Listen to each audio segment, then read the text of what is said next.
बृहस्पतिवार व्रत कथा। प्राचीन काल में एक भारतवर्ष में राजा राज्य करता था। वह बड़ा प्रतापी और दानी था। वह नित्य मंदिर में दर्शन करने जाता था तथा ब्राह्मण एवं गुरु की सेवा किया करता था। उसके दरवाजे से कोई भी निराश होकर नहीं लौटता तथा व्रत करता एवं पूजन करता था। परंतु यह सब बातें उसकी रानी को अच्छी नहीं लगती थीं। वह व्रत न करती, न किसी देवता को पूजन करती तथा राजा को भी ऐसा करने को मना किया करती थी। एक समय की बात है, राजा शिकार खेलने मनु को गए हुए थे। घर पर रानी और रानी की दासी थी। उस समय गुरु बृहस्पति एक साधु का रूप धारण कर राजा के दरवाजे पर भिक्षा मांगने लगे तथा भिक्षा मांगी तो रानी कहने लगी, हे साधु महाराज, मैं इस दान पुण्य से तंग आ गई हूँ।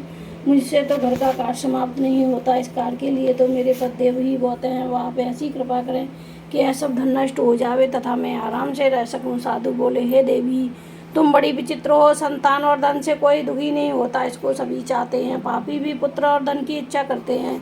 अगर आपके पास अधिक धन है तो भूखे मनुष्यों को भोजन करवाओ, प्याऊ लगवाओ, ब्राह्मणों को दान दो, कुआं, तालाब, बाग, बगीचा आदि का निर्माण करवाओ, मंदिर पाठशाला बनवाकर दान दो, कुंवारी कन्या का विवाह करवाओ, धन को शुभ कर्मों में खर्च करो, जिससे तुम्हारे कुल का यश बढ़े तथा सुरक्षा की प्राप्ति हो। तब रानी ने कहा, हे साधु महाराज, मुझे ऐसे धन की भी आवश्यकता नहीं है जिसको और ही मनुष्यों को दूं, जिसको रखने उठाने में मेरा सारा समय बर्बाद हो जावे। तब साधु ने कहा, हे देवी, तुम्हारी ऐसी इच्छा है तो ऐसा ही होगा। मैं तुम्हें बताता हूँ, वैसा ही करना। गुरुवार के दिन अपने केशों को धोना, केशों को धोते हुए स्नान करना, राजा से कहना वह हजामत बनवाए, भोजन में मांस मंद्रा खाना, कपड़े धोबी के यहाँ धुलने डालना। इस प्रकार 7 बृहस्पतिवार करने से तुम्हारा सब धन नष्ट हो जाएगा। ऐसा कहकर साधु महाराज वहाँ से अंतर ध्यान हो गए।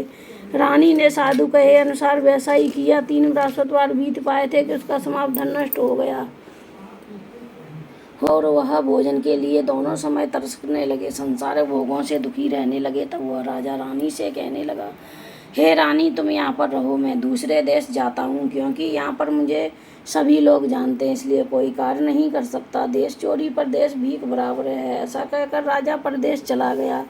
वहाँ जंगल जाता और लकड़ी काट कर लाता और शहर में बेचता। अपने दुखी जीवन को बड़ी कठिनाई से व्यतीत करता था। इधर राजा के घर रानी और दासी दुखी रहने लगी। किसी दिन भोजन मिल जाता, किसी दिन जल पी कर ही रह जाती।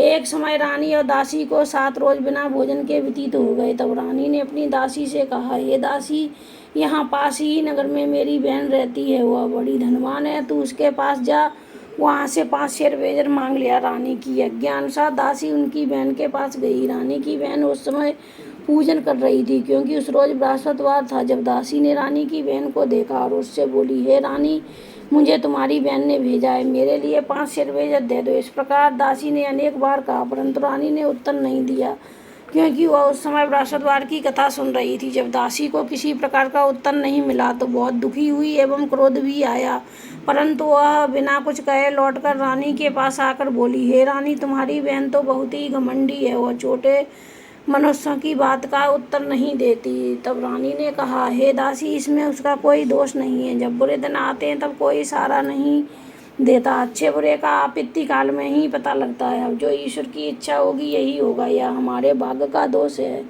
इधर उस रानी ने देखा कि मेरी बहन की दासी आई थी, परंतु मैं उससे नहीं बोली। यह सोच कथा और विष्णु भगवान का पूजन समाप्त कर वह बहन के घर चल दी और जाकर बहन से कहने लगी, हे बहन, मैं बृहस्पतिवार का व्रत कर रही थी, तुम्हारी दासी गई, परंतु जब तक कथा होती है तब तक ना उठते हैं ना बोलते, इसलिए मैं नहीं बोली। कहो दासी क्यों गई? रानी बोली, बहन, हमारे अनाज नहीं था, वैसे तुमसे कोई बात छिपी नहीं है, इस कारण मैंने दासी को तुम्हारे पास 5 शेर बेजर लेने के लिए भेजा था। रानी बोली, बहन, बृहस्पति भगवान सभी की मनोकामना पूर्ण करते हैं, देखो शायद तुम्हारे घर में अनाज रखा हो। इस प्रकार के वचन जब रानी ने सुने तो घर के अंदर गई। वहाँ उसे एक घड़ा बेजर का भरा मिल गया। तब रानी और दासी बहुत खुश हुई। दासी कहने लगी, हे रानी, जब हमको भोजन नहीं मिलता तो हम रोज ही व्रत करते हैं, अगर इनसे व्रत की विधि और कथा पूछ ली जाए तो इसे हम भी किया करें। तब उस रानी ने अपनी बहन से कहा, हे बहन, बृहस्पतिवार के व्रत की कथा कैसे है तथा यह व्रत कैसे करना चाहिए? रानी की बहन ने कहा, बृहस्पतिवार के व्रत में चना की दाल मुनक्का से विष्णु भगवान का केले की जड़ में पूजन करे तथा दीपक जलावे, पीले भोजन करे और कहानी सुने। इससे बृहस्पति भगवान प्रसन्न होते हैं, अन्न पुत्र धन देते हैं, मनोकामना पूर्ण करते हैं तो रानी और दासी दोनों ने निश्चय किया बृहस्पतिदेव का पूजन जरूर करेंगे। 7 दिन बाद जब बृहस्पतिवार आया तो उन्होंने व्रत रखा। गुरुसवार में जाकर चना गुड़ बील लाई तथा उसकी दाल से केले की जड़ में विष्णु भगवान का पूजन किया।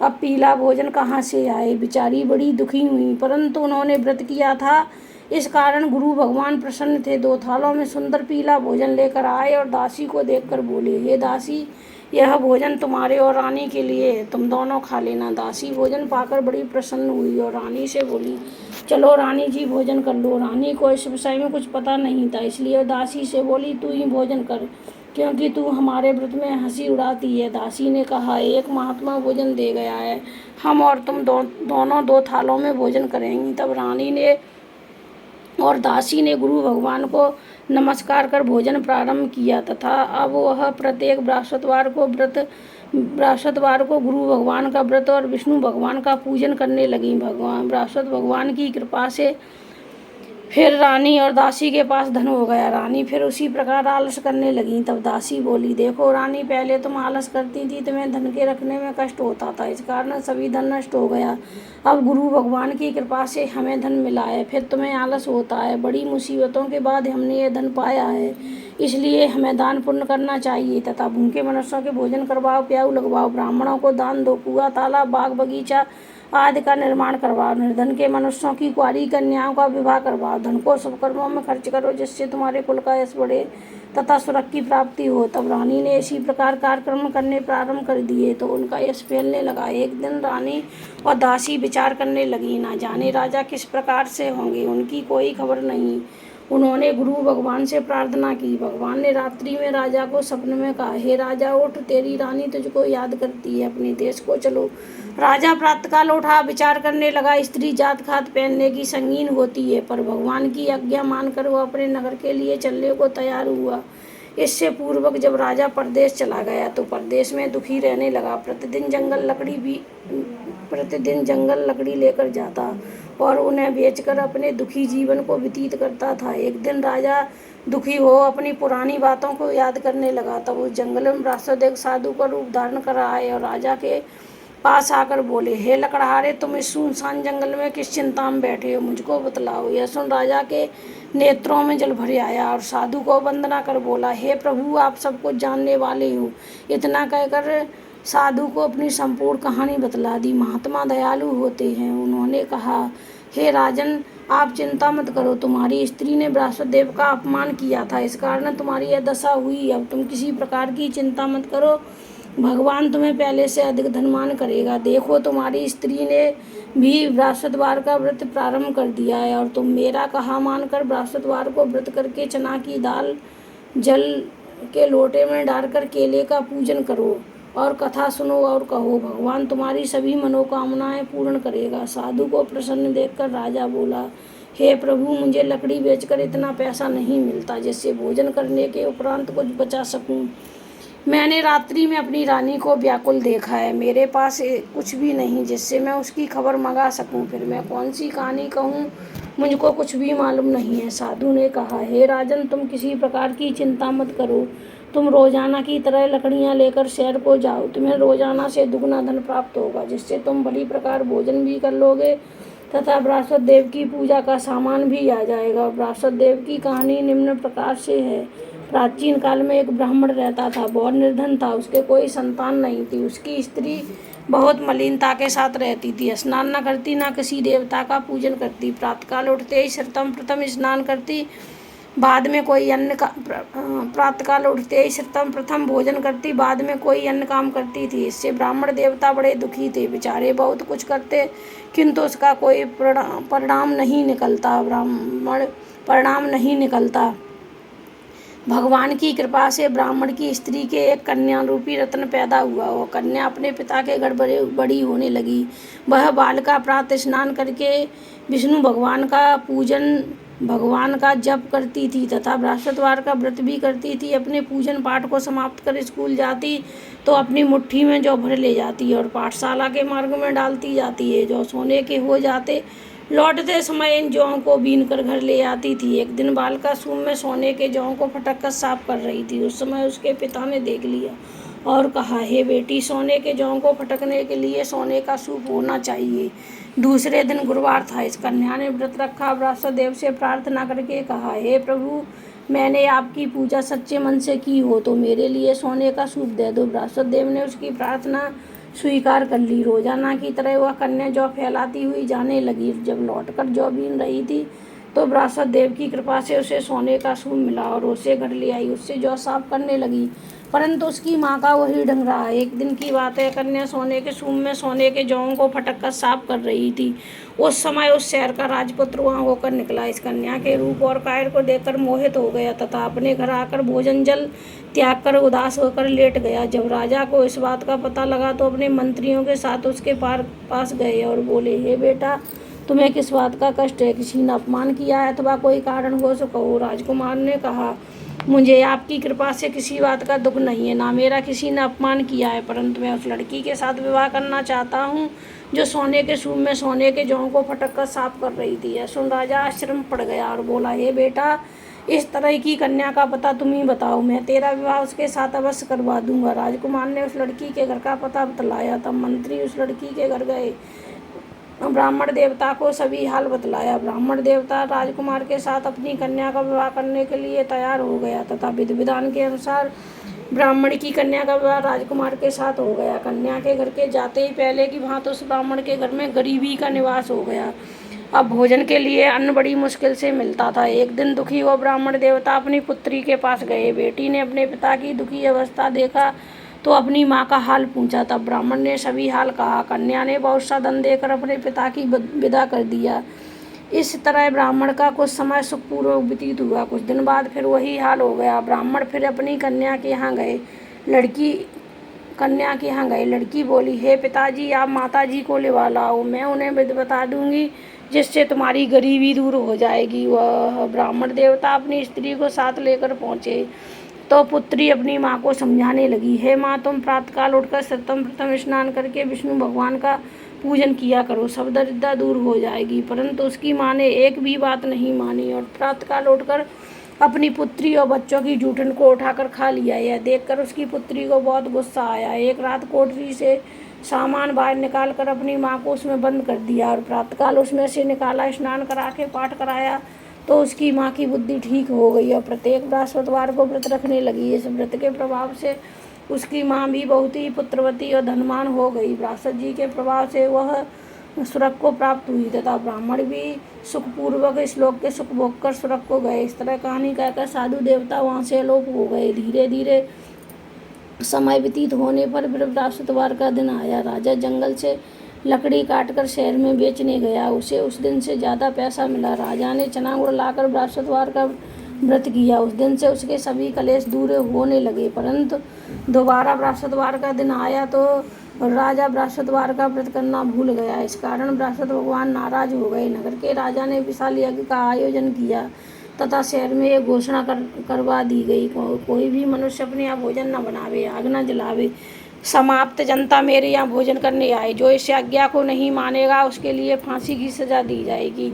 इस तरह की घोषणा संपूर्ण नगर में करवा दी गई। राजा की आज्ञा अनुसार शहर के सभी लोग भोजन करने आए, लेकिन लकड़हारा कुछ देर से पहुंचा, इसलिए राजा उसको अपने साथ ले जाकर भोजन करा रहे थे। रानी की दृष्टि उसी खूंटी पर पड़ी जिस पर उसका हार लटका हुआ था। वहाँ दिखाई नहीं दिया। रानी ने सोचा, मेरा हार इसी मनुष्य ने चुरा लिया है। उसी समय पुलिस को बुलवाकर राजा जेल खाने में डलवा दिया। जब राजा जेल खाने में पड़ गया और बहुत दुखी होकर विचार करने लगा, ना जाने कौन से पूर्व जन्म के कर्म से मेरे लिए दुख प्राप्त हुआ है, और उसी साधु की याद करने लगा जो जंगल में मिला था। उसी समय तत्काल बृहस्पतिदेव साधु के रूप में प्रकट हो गए और उसकी दशा को देखकर कहने लगे, अरे मूर्ख, तूने बृहस्पति देवता की कथा नहीं कही, इसी कारण तेरे को दुख प्राप्त हुआ है। अब तुम चिंता मत करो, बृहस्पतिवार के रोज तुम्हें जेल खाने के दरवाजे पर रुपए पड़े मिलेंगे, उनसे तुम बृहस्पति देव का पूजन करना, तेरे सभी कष्ट दूर हो जाएंगे। बृहस्पतिवार के रोज उसे जेल खाने के दरवाजे पर रुपए पड़े मिले। राजा ने बृहस्पतिवार की कथा कही बृहस्पतिवार की कथा कही तो राजा के सभी कष्ट दूर हो गए। तब विष्णु भगवान ने उस नगर के राजा से सपन में कहा, हे राजा, तुमने जिस आदमी को जेल खाने में बंद कर दिया है वह निर्दोष है, वह राजा है, उसे छोड़ देना। रानी का हार उसी खुटी पर लटका हुआ है, अगर तूने ऐसा नहीं किया तो मैं तेरे राज्य को नष्ट कर दूंगा। इस प्रकार रात्रि के सपन को देखकर राजा प्रातःकाल उठा और खुटी पर हाथ देखकर लकड़हारे को बुलाकर क्षमा मांगा। लकड़हारे को बुलाकर क्षमा मांगी, राजा के योग्य सुंदर वस्त्र भूषण देकर विदा कर दिया। राजा साधु की आज्ञा अनुसार राजा नगर के लिए चल दिया। राजा नगर के निकट पहुंचा तो उसे बड़ा ही आश्चर्य हुआ। नगर में पहले से अधिक तालाब, कुएं, धर्मशाला, मंदिर बन गए हैं। राजा ने पूछा, यह किसका बाग और धर्मशाला है? तब नगर के लोग कहने लगे, यह सब रानी और बांदी के हैं। तो राजा को आश्चर्य हुआ और गुस्सा भी आया। जब रानी ने एक खबर सुनी कि राजा आ रहे हैं तो उसने अपनी दासी से कहा, हे दासी, देख राजा हमको कितनी बुरी हालत में छोड़ गए, कहीं हमारी ऐसी हालत देखकर लौट न जाएं, इसलिए तू दरवाजे पर खड़ी हो जा। आज्ञा अनुसार दासी दरवाजे पर खड़ी हो गई। राजा आए तो उन्हें लिवा लाई। तब राजा ने क्रोध करके अपनी तलवार निकाली और पूछने लगे, यह सब तुम्हें कैसे प्राप्त हुआ है? तब उन्होंने कहा, यह धन हमें बृहस्पतिदेव के व्रत के प्रभाव से प्राप्त हुआ है।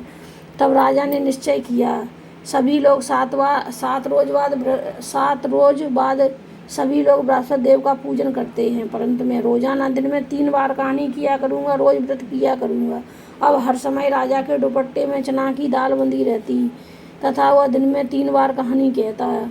एक रोज राजा ने विचार किया, चलो अपनी बहन के यहाँ हो आवे। इस तरह राजा निश्चय कर घोड़े पर सवार होकर अपनी बहन के यहाँ निकला। आगे मार्ग में देखा कुछ आदमी मुर्दे को लिए जा रहे हैं। उन्हें रोककर राजा कहने लगा, अरे भैया, मेरी विरासतवार की कहानी सुन लो। वे बोले, हमारा आदमी मर गया है, इसको अपनी कथा की पड़ी है। परंतु कुछ आदमी बोले, अच्छा कहो, हम तुम्हारी कथा सुनने को तैयार हैं। राजा ने दाल निकाली और जब कथा आधी हुई तो मुर्दा हिलने लगा। जब कथा समाप्त हो गई तो राम राम कहकर खड़ा हो गया। आगे मार्ग में उसे खेत में किसान हल चलाता मिला। राजा ने उसे देखा और उससे कहा, अरे भैया, मेरी विरासतवार की कहानी सुन लो। किसान बोला, जब तक मैं तेरी कथा सुनूंगा तब तक 4 रैया जोत न लूँगा, जा अपनी कथा किसी और को सुनाना। राजा आगे चलने लगा। राजा के हटते ही बैल पछाड़ खाकर गिर गए तथा किसान के पेट में बहुत जोर से दर्द होने लगा। उस समय उसकी माँ रोटी लेकर आई और उसने जब ये देखा तो अपने पुत्र से पूछा। बेटे ने सभी हाल कहा। बुढ़िया दौड़ी दौड़ी उस घुड़सवार के पास गई और उससे बोली, मैं तेरी कथा सुनने को तैयार हूँ, तू अपनी कथा मेरे खेत पर चलकर कहना। राजा ने बुढ़िया के खेत पर जाकर कथा कही, जिसको सुनकर उसका लड़का ठीक हो गया। तो जिससे सुनकर बैल खड़े हो गए तथा किसान के पेट का दर्द बंद हो गया। राजा अपनी बहन के घर कुशल पूर्वक पहुँच गया। बहन ने भाई की खूब मेहमानी की। दूसरे रोज राजा प्रातःकाल जगा तो देखने लगा सब लोग भोजन कर रहे हैं। राजा ने अपनी बहन से कहा, हे बहन, ऐसा कोई मनुष्य है जिसने भोजन नहीं किया हो, वह मेरी विरासतवार की कहानी सुन लो। बहन बोली, हे भैया, यह देश ऐसा ही है, पहले यहाँ भोजन करते हैं, बाद में कोई अन्य काम करते हैं। अगर कोई पड़ोस में हो तो मैं देख आऊँ। ऐसा कहकर देखने चली गई, परंतु ऐसा व्यक्ति नहीं मिला जिसने भोजन नहीं किया हो। अंत में वह एक कुमार के घर गई जिसका लड़का बीमार था। उसे मालूम हुआ इसके यहाँ 3 रोज से किसी ने भोजन नहीं किया है। रानी ने अपने भाई की कथा सुनने के लिए कुमार से कहा। वह कथा सुनने को तैयार हो गया। राजा ने जाकर विरासतवार की कथा कही, जिसको सुनकर उसका लड़का ठीक हो गया। अब तो राजा की प्रशंसा होने लगी। एक रोज राजा ने अपनी बहन से कहा, हे बहन, हम अपने घर को जाएंगे, तुम भी तैयार हो जाओ। राजा की बहन ने अपनी सास से कहा। सास बोली, हाँ चली जा, परंतु अपने लड़कों को मत ले जाना, क्योंकि तेरे भाई के कोई औलाद नहीं है। बहन ने भैया से कहा, हे भैया, मैं तो चलूँगी, मगर कोई बालक नहीं जाएगा। राजा बोला, जब कोई बालक नहीं जाएगा तब तुम ही क्या करोगी? बड़े दुखी मन से राजा अपने नगर के लिए लौट आया। राजा ने अपनी रानी से कहा, हम निर्वंशी राजा हैं, हमारा मुख देखने का धर्म नहीं। रानी बोली, हे स्वामी, हे बृहस्पतिदेव, आपने हमें सब कुछ दिया है तो औलाद भी अवश्य देंगे। उसी रात को बृहस्पतिदेव ने राजा से सपन में कहा, हे राजा, उठ, सोच को त्याग दे, तेरी रानी गर्भ से है, उसके गर्भ से 90 महीने में एक सुंदर पुत्र पैदा होगा। तब राजा बोला, स्त्री बिना भोजन के रह सकती है, बिना कहे नहीं रह सकती। जब मेरी बहन आवे तो उससे कुछ मत कहना। जब राजा की बहन ने यह सुसमाचार सुना तो बहुत खुश हुई तथा अपने भाई के यहाँ बधाई लेकर आई। तभी रानी ने कहा, घोड़ा चढ़ तो नहीं आई, गधा चढ़ी आई। राजा की बहन बोली, हे भाभी, मैं इस प्रकार न कहती तो तुम्हें संतान कैसे मिलती? बृहस्पति भगवान ऐसे ही हैं, जैसे जिसके मन में कामना है उसको सभी को पूर्ण करते हैं। जो श्रद्धा भावना पूर्वक कथा पढ़ता है अथवा दूसरों को सुनाता है, बृहस्पति देव उनकी सभी मनोकामनाएं पूर्ण करते हैं तथा उनकी सदैव रक्षा करते हैं। संसार में जो मनुष्य श्रद्धा भावना से गुरु भगवान का पूजन व्रत सच्चे हृदय से करते हैं, उनकी सभी मनोकामनाएं पूर्ण होती हैं। जैसे सच्ची भावना से रानी और राजा ने उनकी कथा का गुणगान किया तो बृहस्पति देव जी ने उनकी सभी मनोकामनाएं पूर्ण की। इसलिए सबको कथा सुनने के बाद प्रसाद लेकर जाना चाहिए। नमन से उनका हृदय से नमन करते हुए जयकारा बोलना चाहिए। बोलो बृहस्पति देव की जय, बोल गुरु भगवान की जय, बोल विष्णु भगवान की जय। ओम जय बृहस्पति देवा स्वामी, जय बृहस्पति देवा। छिन्ने छिन्ने भोग लगाऊं, छिन्ने छिन्ने भोग लगाऊं, कदली फल मेवा। ओम जय बृहस्पति देवा। तुम पूर्ण परमात्मा, तुम अंतर्यामी स्वामी, तुम अंतर्यामी। जगत पिता जगदीश्वर, तुम सबके स्वामी। ओम जय बृहस्पति देवा। चरणामृत निज निर्मल, सब पातक हरता स्वामी, सब पातक हरता। सकल मनोरथ दायक, कृपा करो भरता। ओम जय बृहस्पति देवा। तन मन धन अर्पण कर, जो जन शरण पड़े स्वामी, जो जन शरण पड़े। प्रभु प्रगट तब हो कर, हरि प्रगट तब हो कर, आकर द्वार खड़े। ओम जय बृहस्पति देवा। दीन दयाल दयानी, भक्तन हितकारी स्वामी, भक्तन हितकारी। पाप दोष सब हरता, भव बंधन हारी। ओम जय बृहस्पति देवा।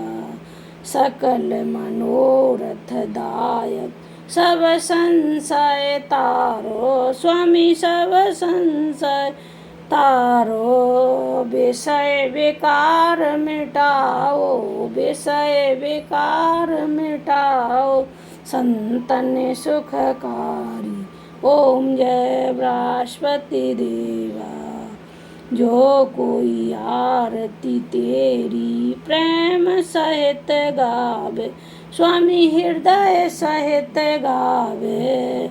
ज्येष्ठानंद आनंद निश्चय पावेगा। जय बृहस्पति देवा स्वामी, जय बृहस्पति देवा। छिन्न छिन्न भोग लगाऊं, छिन्न छिन्न भोग लगाऊं, कदली फल मेवा। ओम जय बृहस्पति देवा। बोलिए बृहस्पति देव की जय, बोल गुरु भगवान की जय, बोलो विष्णु भगवान की जय।